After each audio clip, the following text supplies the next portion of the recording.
À l'heure où le bruit des bombes se fait de nouveau entendre dans le Golfe, le Liban a une toute petite porte entrouverte par l'accord cadre signé le 26 juin avec Israël.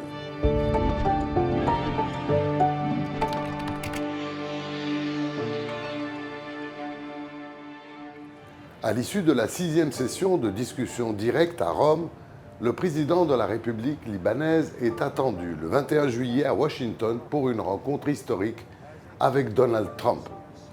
Sur le papier, c'est un possible début de sortie de crise que le Liban attend depuis 20 ans.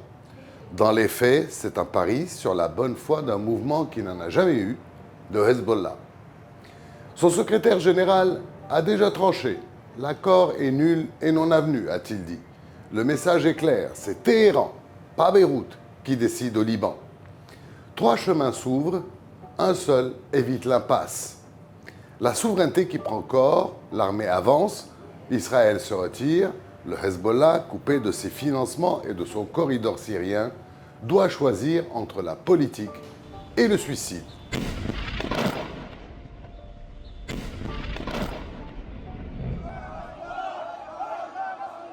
Il y a ensuite l'enlisement, spécialité libanaise. La milice temporise, planque ses stocks dans la Beka, joue la carte confessionnelle. Le Liban reste suspendu entre 2 feux. Enfin, il y a la rupture. Téhéran exsangue, face à l'échec du protocole d'entente avec les États-Unis, pousse son bras armé à la confrontation plutôt qu'à la reddition.